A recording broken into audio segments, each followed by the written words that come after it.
வணக்கத்துக்குரியவன் என்று அல்லாஹ் தன்னை உங்களுக்கு முன்னால் பிரகடனப்படுத்தி தன்னையே வணங்கும்படியாக சொன்னதுங்க. நேற்று நான் ஒரு கருத்து சொன்னேன். அல்லாஹ் 1,00,000 நபிமார்களை கொண்டு கலிமாவை கொடுக்கும் பொழுது வணக்கத்துக்கு பாத்திரவான் யாரும் இல்லை அல்லாவை தவிர சொல்றேன். வணக்கத்துக்குரியவன் அல்லாஹ் தான் அப்படி வாசகம் வராங்க. யாரும் இல்லை அல்லாவை தவிர சொல்றேன். அந்த யாரும் இல்லைங்கிற ஒரு வார்த்தை வந்ததுனால தான் கலிமா விளங்க வேண்டிய ஒரு அவசியம் இருக்காது. அப்போ யாரும் இல்லைன்னு யாரை ஒதுக்குறான் கேள்வி. சிருஷ்டிகளை ஒதுக்குறதுக்கு காரணம் என்ன? அது விளங்கும். அப்போ சிருஷ்டிகளுடைய ஹாக்கியத்து வணக்கத்துக்குரியவன் அல்லாஹ் தான், அவனை தவிர யாரும் இல்லைன்னு சொல்லும்போது அப்போ அல்லாஹ் மட்டும் வணக்கத்துக்குரியவனாக இருப்பதற்கு காரணம் என்ன? அவனுடைய தன்மைகள் என்ன அப்படின்னு சொல்லும்போது வணக்கம் சொந்தமாகிறதுக்கு காரணம் அல்லாஹ் தான் மனுஷனுக்கு முன்னால அந்த செலெக்ஷனுக்குள்ள பவர். அதாவது என்ன நிரூபிச்சான்ல, உன்னுடைய தேவைகளை நான் பூர்த்தி செய்யறேங்கிறத நிரூபிச்சு காமிச்சான். அதாவது சிருஷ்டிகள் தேவையை பூர்த்தி செய்ய இல்லைங்கிறதையும் விளக்கிட்டான்.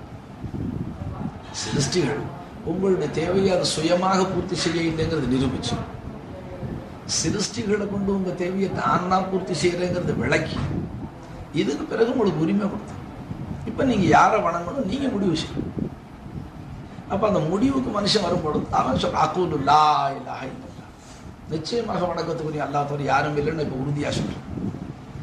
பத்தாம அஷஹாது கலிமா சொல்றேன், அஷஹாது அல்லா இலாஹ இல்லல்லாஹ். இப்ப நம்ம முன்னோர்கள் விஷகர அறிந்து விண்ணப்பம் செய்கிறேன்னு அர்த்தம் கிதாபில் எழுதி வச்சிருக்கோம். இதுல இந்த வார்த்தையே இருக்கு. அப்ப பிசகர அறிந்து நான் விண்ணப்பம் செய்கிறேன், உறுதிமொழி கொடுக்குறேன். என்ன சொல்றேன்? நிச்சயமாக அல்ல வணக்கத்துக்குரியவன் யாரும் இல்லை அல்லாது. அப்ப யாரும் இல்லைன்னு யாரும் ஒதுக்குனா அல்ல தன்னை தவிர உண்டான அனைத்தையும் ஒதுக்கு, தன்னை மட்டும் வணக்கத்துக்கு உரியவன் என்று அல்லாஹால பிரகடனப்படுத்திட்டான். இதை ஒப்புக்கொண்டவர்களுக்கு அல்லாஹால சொல்றோம், மறுத்தவர்களுக்கு எல்லாம் நரகம் தீர்ச்சிட்டான். நம்ம கலிமாவில் விளங்க வேண்டிய கட்டம் என்ன? 2 பாயிண்ட். யாரும் இல்லைன்னு யாரை ஒதுக்குனான், அவர்களை ஏன் லாயக்கல்லுன்னு அல்லா சொன்னான். தன்னை மட்டும் வணக்கத்துக்குரியவன் சொன்னாங்க. அதற்கான அம்சங்கள் அல்லாவது என்ன? இந்த 2 விளங்கணும்னு சொன்னாங்க. நாம சொல்லும் போது ஒரு புது அர்த்தம் நீங்க சொல்றீங்கன்னு சொல்லுவோம். நாமளும் அதே கருத்தை தான் சொல்றோம். வணக்கத்துக்கு பாத்திரவான் யாரும் இல்லை அல்லாஹ்வை தவிர. இப்ப அவரை மெதுவா பிடிக்கும். யாரும் இல்லைன்னு நம்ம யாரை சொல்றோம்? இல்லை முஸ்லீம் அல்லாதார் வணங்கக்கூடிய அந்த தெய்வங்களை சொல்றோம்னு சொல்லுவார். நாம சொல்றோம் ஆதம் அலைஹிஸ்ஸலாம் காலத்துல இந்த தெய்வங்கள் அவங்களுக்கு கலிமா லா இலாஹ இல்லல்லாஹ். இந்த ஒரு பாயிண்ட்ல அவர் மடிக்கும். அப்ப கலிமா ஆதியிலேருந்து இருக்கு, அல்லாஹ்வுடைய அரிசியிலே எழுதப்பட்டிருக்கு. அப்ப அல்லாஹ்வுடைய கோரிக்கை என்ன? நீங்க விளங்கி அல்லாஹ் வணங்கணுங்க. வணக்கம்ங்கிற வார்த்தைக்கு வெளிப்படையாக நம்ம செய்யக்கூடிய சில அனுஷ்டானங்கள் மட்டும் கருத்தா இருந்தா, அப்ப 24 மணி நேரம் மனுஷன் வணக்கத்துல இல்லைன்னு முடிவு. ரமதான் மாசம் வச்சா நம்ம போய் போறோம், வருஷத்துக்கு ஒருத்தர் சகாத்து கொடுக்க போறோம், வயசுக்கு ஒருத்தர் ஹஜ் செய்ய போறோம், ஐயங்காலம் தொழுக போறோம், பாக்கி நேரம் வணக்கம் இல்லைங்கிற கருத்து அப்படியே. அப்போ வணக்கம்னு சொன்ன என்ன அர்த்தம்? வணக்கத்துக்குரியவன் அல்லாஹ் தாண்டு விளங்குறது இருக்குங்களே, அதுதான் முதல் வணக்கம். அதனால தான் இஸ்லாத்துல முந்தின ஃபர்து லா இலாஹ இல்லல்லாஹ் சொல்றோம். லா இலாஹ இல்லல்லாஹ் சொல்றதுன்ற அர்த்தம் என்ன? அதனுடைய அர்த்தம் என்ன? அறியறதுமா நிச்சயமா வணக்கத்துக்குரியவன் யாரும் இல்லை அல்லாஹ்வை தவிரங்கிற உணர்வு உண்டாங்க. அதாவது அந்த அது உண்மைதான், அதை ஒப்புக்கொள்றோம். அதனால தான் ஒப்புக்கொண்டவர்களுக்கு சொர்க்கம் வச்சுட்டாங்க. அமல் இருக்குங்களே, அதுல டிஸ்ஒபீடியன்ஸ் இருக்கு. ஒரு மனுஷன் அமல் செய்ய இல்லை, ஒரு மனுஷன் தொழுகை இல்லை, நோன்பு வைக்க இல்லை, சக்காத்து கொடுக்க இல்லை, அவன் அல்லாஹ் நாடுனா நிச்சயமாக தண்டிப்பான். எதற்காக தண்டிப்பான்? தன்னுடைய உத்தரவுக்கு அவன் மாறு செஞ்சு, தன்னை அவமதிச்சதற்காக. அல்லாஹ்வுடைய உத்தரவுகளை உதாசீனம் பண்ணாங்க, அதுக்காக அல்லாஹ் தஆலா தண்டிப்பான். ஆனா அல்லா தான் இல்லா வணக்கத்துக்குரிய அல்லா தாங்கிற ஒப்புக்கொண்டா பாருங்க. சிருஷ்டிகள் ஆராய்ச்சி செஞ்சு சிருஷ்டிகள் வணக்கத்துக்கு லாயக்கு, அல்லா தான் லாயக்குங்கிற உண்மையை கண்டுகொண்டா பாருங்க. அந்த ஒரு காரணத்துக்காக அவனை சொர்க்கத்தில் கொண்டு சேர்ப்பான். இது சன்மார்க்கத்தில்.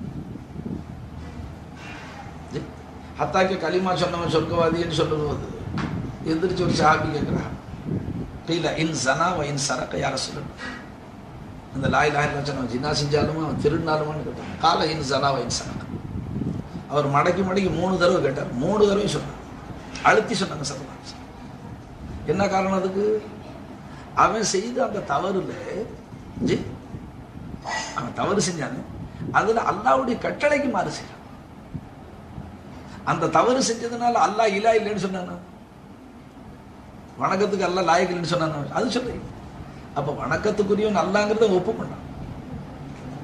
நான் சொல்ற பாயிண்ட், உங்க பேச்சனை மறுக்கை இன்னும் கொஞ்சம் நீங்க அதுல ஆழ்ந்த கருத்துக்களை எடுக்கணும். அதுக்காக சொல்றேன். தேசிய பாஷை சொன்னா நீங்க இருப்போம். இப்ப ஏவல் விலக்கல் விலகிட்டீங்க. ஏவலை நீங்க எடுத்து நடக்காத குற்றத்துக்காக அல்லாவுக்கு தண்டிக்க உரிமை இருக்கு. விலக்கப்பட்ட காரியங்களை நீங்க மீறி செய்தால தண்டிக்கிறதுக்கு உரிமை இருக்கு. அல்லாஹ் தண்டிக்கவும் செய்யலாம், மன்னிக்கவும் செய்யலாம், அவனுடைய உரிமை சேர்ந்தது. அது யாரும் ஏண்டு கேட்க முடியாது. மற்றபடி களிமா சொன்ன காரணத்துக்காக அவனை சொர்க்கத்தில் விட்டுப்படுவதுங்கிற முடிவு இருக்கு பாருங்க, அல்லாவுடைய முடிவு. அது என்னத்துக்கு? தொழுகை வணக்கம், நோன்பு வணக்கம், சக்காத்து வணக்கம், ஹஜ்ஜு வணக்கம், இதெல்லாம் வணக்கம் தானே. எல்லா வணக்கங்களுக்கு முன்னால் எது வணக்கம்? வணக்கத்துக்குரியவன் அல்லாவை தவிர யாரும் இல்லைன்னு சொல்றது வணக்கம். சொல்லணும். ஷஹாதத்து கலிமா, நான் பிஷகரை அறிந்து விண்ணப்பம் செய்கிறேன் அப்படின்னா என்ன அர்த்தம்? கலிமாவை நான் அறிஞ்சு சொல்றேன்னு அர்த்தம். ஷஹாதத்து கலிமான்னு சொல்றேன். 2ஆம் கலிமா அர்த்தம் இருக்குதா? அப்படி இல்லையா? நான் பிஷகரை அறிந்து விண்ணப்பம் செய்கிறேன். அப்ப அந்த சொல்ல என்ன சொல்றது? கலிமாவை விளங்கிதான் சொல்லி ஆகும். இப்ப அறியறது எப்படி? 2 பாயிண்ட். சிருஷ்டிகள் ஏன் லாயக்கு, அல்லாஹ் மட்டும் ஏன் அதுக்கு தகுதி உள்ளவன்? அப்படி வரும்போது யாத்திபாரத்தை உலகித்து உங்களுக்கு அவசியம். இது இல்லாம எடுக்க முடியும். இது இல்லாம அல்லாஹ் தான் வணக்கத்துக்குரிய, சிருஷ்டிகள் லாயக்கு இல்லைன்னு நீங்க ஒதுக்க முடியும். சிருஷ்டிகளும் வணக்கத்துக்கு தானே வந்து போறாங்க. இந்த கட்டம் வரும்பொழுது, இந்த கட்டம் வரும்பொழுது யாத்திபாரத்தை உலகியத்திற்கு ஜாசிஃபா தஃபாலா சார், இது எதுக்காக வச்சு பார்க்கிறோம்? இது சிருஷ்டிகளுக்கு இருக்கா இல்லையா ஒதுக்குறோம்ல, வணக்கத்துக்கு லாயக்கு. சிருஷ்டிகளுடைய ஜாத்தை பார்த்தோம். சிருஷ்டிகளுடைய ஜாத்து அதம். சிருஷ்டிகள் ஜாத்துல அதாவது அது காயம் பி ஜாத்து, அது தன் ஜாத்தை கொண்டு தான் தரிப்பட்டு இல்லை, தன் தானே இல்லை. 2வது சிருஷ்டிகளுடைய சிஃபாத்தை பார்த்தோம். நாட்டிஸ், அதுக்கு ஹயாத்தும் இல்லை, இல்மும் இல்லை, இராதாவும் இல்லை, குதிரத்தும் இல்லை, சமாத்தும் இல்லை, பசாரத்தும் இல்லை, கலாமும் இல்லை. அப்படியே ஃபாலோ பண்ணிட்டோம். சிருஷ்டிகளுடைய செயல்களை பார்க்கிறோம். சொந்த சக்தி, சுயசக்தி. சிருஷ்டிகளுடைய பொருளாதாரத்தை பார்க்கிறோம். ஒரு பைசாவு கூட அவன் சுயமா எஜமானனா மாலிகாய் சொந்தக்காரனாய், சுயமான சொந்தக்காரனாய். அப்ப இந்த 4 விஷயங்களிலேயும் சிருஷ்டிகள் தகுதியற்றவையாக இருக்கிறதுனால நான் அவைகளை வணங்க மாட்டேன். இது சாதாரண மனுஷன் என்ன சொல்லுவான்? பாமர மக்கள் இந்த 4 யாத்திபாரத்தை வச்சு என்ன சொல்லுவாங்க? சிருஷ்டிகளுடைய ஜாத்து காய்பின் நஃப்ஸ், அதனுடைய சிஃபாத்து காமிது, அதுக்கு சொந்த சக்தி இல்லை, அதுக்கு சொந்தமான பொருள் இல்லை, இப்படிப்பட்ட வஸ்துக்களை நான் தெய்வமாக்க மாட்டேன் அப்படின்னு சொல்லும்போது ஒரு கேள்வி பிறக்கும். ஏன் இந்த 4 இல்லாட்டி என்ன? இந்த 4 சிருஷ்டிகள் இல்லாட்டி நமக்கு என்ன இருக்கு? இப்போ உங்களுக்கு அந்த அந்த பதில் இப்போ வரும். இந்த 4ம் இல்லாத சிருஷ்டிகள் என் தேவையை பூர்த்தி செய்ய முடியாது. இந்த 4லையும் தகுதியற்ற இந்த சிருஷ்டிகள் சுயமாக என் தேவையை பூர்த்தி செய்ய முடியாது. அப்ப என் தேவைகளை பூர்த்தி செய்யாத வஸ்துக்களுக்கு நான் பணிய வேண்டிய அவசியமே இல்லையா? அப்படி மீறி சிருஷ்டிகளுக்கு பணியிறது வணங்குறது அநீதம்.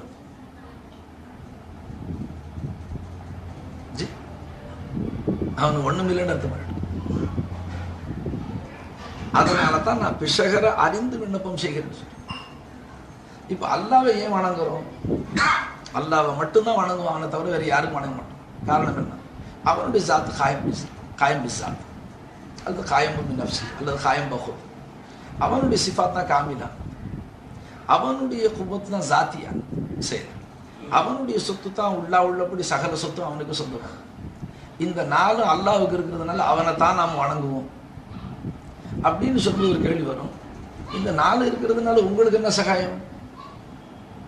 இந்த 4 அம்சம் இருக்கிறதுனால தான் அல்லாஹ் வணங்குவோம்.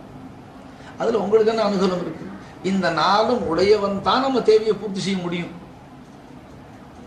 அதுதான் பேச்சே தவிர அவன் தேவையை பூர்த்தி செஞ்சாதான் வணங்குறதுங்கிறது பேச்சு இருக்கு. அவன் தேவையை பூர்த்தி செய்யறதுனால வணங்குறேங்கிற பேச்சு வராது. இந்த 4 தன்மை அல்லாஹ் ஒருவனுக்கே இருக்கிறதுனால அவனை தவிர வேறு யாரும் என் தேவையை பூர்த்தி செய்ய முடியாதுங்கிறத நான் கண்டுகொண்டேன். இந்த உண்மையை நான் உணர்ந்துக்கிட்டேன். இது உணர்ந்ததுக்கு பிறகு என்னுடைய முழு வணக்கத்தை நான் அல்லாஹ்வுக்கு சொந்தப்படுத்தேன். வணக்கம்ங்கிற வார்த்தைக்கு கட்டுப்படுதல், பணிதல், தலை சாத்தல் பல கருத்துக்கள். அதாவது முதல் பாயிண்ட், வணக்கத்துக்குரியவன் அல்லாஹ் தவிர யாரும் இல்லைன்னு அறிகிறது. அதை நம்ம பாஷையில் என்ன சொல்றோம்? இஸ்லாத்துல ஃபர்துலாஜில் 1வது கலிமா சொல்லுவதுன்னு சொல்லிட்டோம். 1வது கலிமா சொல்லுவது, 2வது தொழுவது, 3வது நோன்பு வைக்கிறது, 4வது ஜகாத், 5வது பக்கம் போய் ஹஜ் செய்யணும்னு சொல்லிட்டோம். கலிமா சொல்லுவதுன்னா எப்படி சொல்லுவது? அதுக்கு அடுத்த கலிமாவில் அது விளக்கம் சொல்லிட்டேன். நான் பிஷகர அறிந்து சொல்றேன். அப்ப அறியறது கடமை ஆயிடுச்சு. ஏன்னா நீங்க சொல்ற விஷயத்துல பிசகு இருக்கு. இப்ப பிசகு இல்லாம அறியறதுக்கு தான் இந்த விஷயம். இப்ப உங்களுக்கு தெளிவா தெரிஞ்சு போச்சு. என்ன தெரிஞ்சு போச்சு? நிச்சயமாக சிருஷ்டிகள் தேவையை பூர்த்தி செய்ய முடியாது. தேவைகளை அல்லாஹ் ஒருத்தனால தான் பூர்த்தி செய்யும். இது சொல்றது. அதற்கு பிறகு அதை அறிய, அதற்கு பிறகு தேவைகளை பூர்த்தி செய் அல்லாவே பூர்த்தி செய்வது நோட்டமிடும், அது பார்ப்பது, கவனிப்பது. பிறகு அதிலேயே லயிச்சு அந்த உண்மையில ஸ்திரமாக இருக்கு. சொக்கிப்போம் 4 படித்தரங்கள்: கல்மா கோ, கல்மா தான், கல்மா பி, கல்மா ஷவுன்னு. கலிமா சொல்றது, அறியறது, பிறகு பார்க்கறது, பிறகு அதிலே லயிச்சு சொக்கி போட்டு. இப்ப அந்த பாயிண்ட் அதை கம்பல்சரி மாதிரி கொண்டு வரும். தேவையை பூர்த்தி செஞ்சாதான் வணங்குறதுன்னு சொன்னா, உங்க தேவையை பூர்த்தி செய்யற அளவுக்கு உங்க ஸ்டாஃப் தேவை பூர்த்தி ஆகும். மாசத்துக்கு அல்லாஹ் தால 3000 ரூபாய் ஜீவன அம்சத்துக்கு கொடுத்தா, உங்க கம்பெனியில் இருக்கிற சில ஸ்டாஃப் 300 ரூபாய் தான் கொடுத்தா. அப்ப நீங்க வணங்குற அளவுக்கு அவன் மேல வணங்க கடமை இல்லையா? வணக்கம் எல்லாரும் பேர்ல கடமை. அப்ப எல்லோருடைய தேவையும் எல்லாம் ஒன்று போல பூர்த்தி செய்யணும், அல்லா பேர்ல பொறுப்பு. ஏன்னா அந்த ஒரு பாயிண்ட் வீக் பாயிண்ட். அப்போ தேவையை பூர்த்தி செய்யறதுனால அல்லாஹ் வணங்குறதுன்னு சொன்னா, யாருடைய தேவைகள் சரிவர பூர்த்தி ஆகல வணக்கத்தை நிறுத்திடும். ஃபில் ஹகீகத்து அவனுடைய தேவையை அல்லாஹ் பூர்த்தி செய்யறாங்க. இந்த அளவுக்கு அவனால பரிபூர்ணம் வணங்க முடியாது.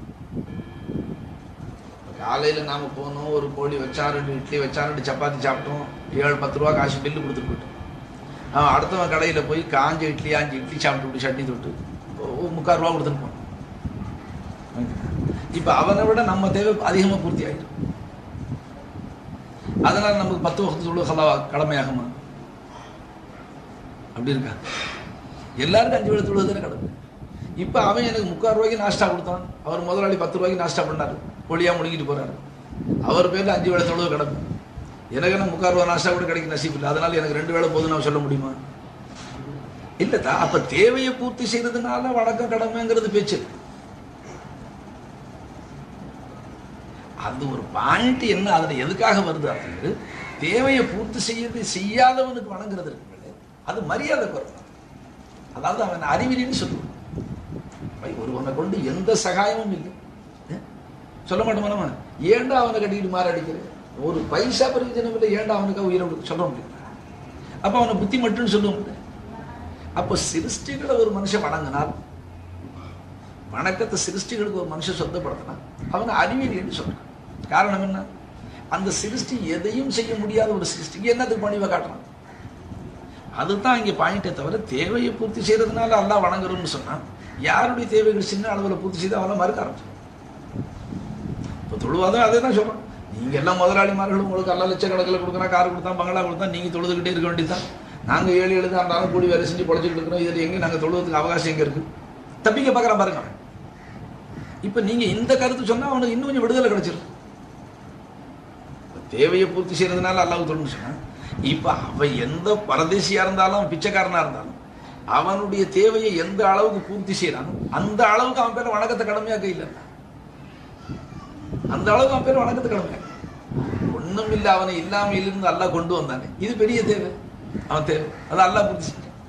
பின்ன கொண்டு வந்தது பிறகு அவனுடைய தனிப்பாடு நிலைப்பாடுன்னு இருக்கு பாருங்க. அவனை தனிப்படுத்தணும். அதுக்கு அல்லாஹால அவனுக்கு கம்பு கூழு கொடுத்தான், அல்லது கேவல் சோறு கொடுத்தான், அல்லது சோள ரொட்டி கொடுத்தான், ஏதோ கொடுத்து அவனை தனிப்படுத்தி வச்சிருக்கிறாங்க. இந்த ஒரு விசுவாசத்துக்கு அவன் பேர்ல எவ்வளவு வணக்கம் கடமையோ அவ்வளவு கடமையா கையில்.